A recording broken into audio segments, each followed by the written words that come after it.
So today I'm going to talk about two BL series that is kind of like a remake of each other's the show. There's the Love in the AR that is filmed and acting from Thailand, and then I don't know how long after there was another one, Love in the AR, and it's pretty much the same thing but different at the same time, and that's from Japan.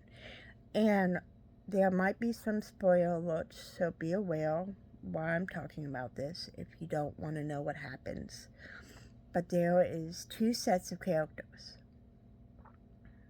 The first set, in the Thai, there's a scene in the bathroom where he's kissing the guy on the neck and he's being very affectionate and he's tempting this other guy, and the other guy is reacting, and it's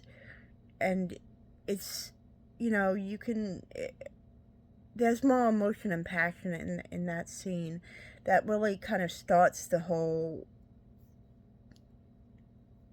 show. I mean, there was another scene drying his hair and stuff, and there was a kiss, but that was the first scene that you could really tell that this guy is starting to have a reaction to the other guy, even though he's supposed to be crushing on a girl in his class. And his best friend is the other guy that's the main character, and he gets with someone else, but he fights it very, very hard, and the guy just won't give up. They had a one-night stand, and the guy is in this horrible place because after that one night stand, memories of his past came flooding back. So he's having nightmares to the point where he gets himself sick. And I don't mean sick as in taking a day off and being depressed and having a health day, as I call it. I'm calling it literally, it was making him sick for the show. I mean, he ended up having a fever and going to class and passing out and having to be taken to the hospital, refusing treatment, and going home when he's not even supposed to be home. He's supposed to stay in the hospital. Not to mention, this going on. So the other guy finds out, because he's the best friend with the other guy's boyfriend. So he finds out, and he comes over to take care of him.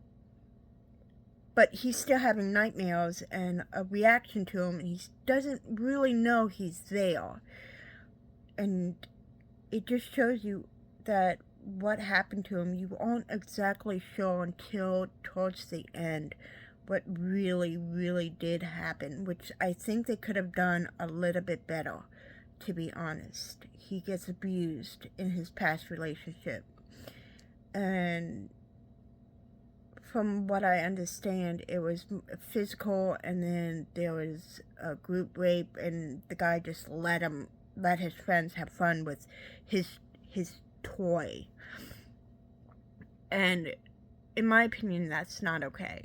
That's not something you get over easily just because you're a guy. It doesn't matter if you're a guy or a girl or anything else. That can be a very traumatizing and serious situation. And so having a one-night stand and having sex with someone kind of brought up all those memories and pain that he felt with his previous relationship. And so he kind of does everything he can to make sure that this guy leaves him alone.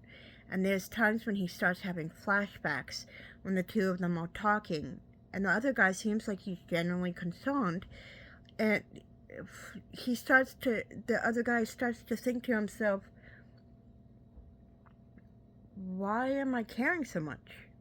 I mean, he's sick, I think he's cute, and I'm attracted to him, and I want to take care of him. That's how he was thinking. I'm like, so it's not a one-night stand for him. But at the same time, it took him months to realize that. And it took until he got sick to really start the couple in the show. But in the Japanese one, it happened in the car. The first two main characters, the first intimate scene is in a car, really. So the Thai is in the bathroom stall. This one is in a car. And if you look and watch very closely to the video, the scene,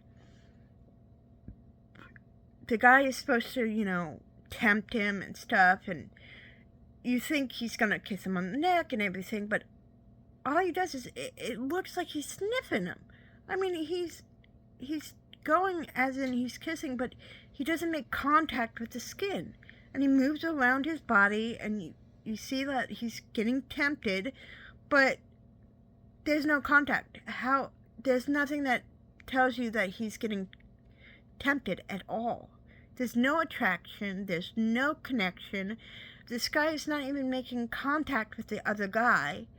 I mean, it doesn't show anything. And it's like, if you're going to do a scene and you're not wanting them to kiss, but they are supposed to be kissing, but they're not going to actually film the actual kissing, you put it at an angle where you do not see it. That it looks like they're actually having that kind of scene. So, in my head, I'm like, what the heck is this? I mean, what were they trying to do? I mean, this is a seductive scene, and just moving his head around his body, I mean, that's just a little weird to me, It's not seduction, it's just plain old weird. And then the second couple in the Japanese show, it just didn't pull my interest. I mean, he had a hard past and everything, but there's no connection. There's nothing that tells me a lot about the story of between the two and what he's gone through, and it's like a completely different story in my opinion. So I don't know if I can call these two the same show, but like different makes of it from two different countries or what. But I'm not a big fan of the Japanese version. And not to mention, I think you should really consider the angles that someone videos during a scene. I can't even remember half of what happened with the second couple in the Japanese version. It's that bad. And I know for a fact that Japan has decent BLs. Korea, South Korea, China, even China, but mostly it's Taiwan, but they speak Chinese for the most part. At least that's how it sounds to me. They sound Chinese, like their language. And Taiwan is where a lot of the BLs are that I've noticed. Not China or Hong Kong, but Taiwan. And then there is the Japanese and Thai. And those are the four main countries that I've watched with BL series. And one thing I can say is Thai has more explicit scenes than any other country with BLs. So, if you're looking for really grit and love and passion, I would say watch the Thai version. If you kind of just need something in the background, and I'm sorry to say this because I thought it would be really, really good, then I would watch the Japan one. If you wanted like a PG-13, maybe more like a PG in my opinion. But I can't even remember half of it, and I've watched it maybe twice now so that I could review it, and I can't keep it in my head because it's just not good enough. So, as I said, thumbs up to the Thai version, and I gotta say thumbs down for the Japanese version.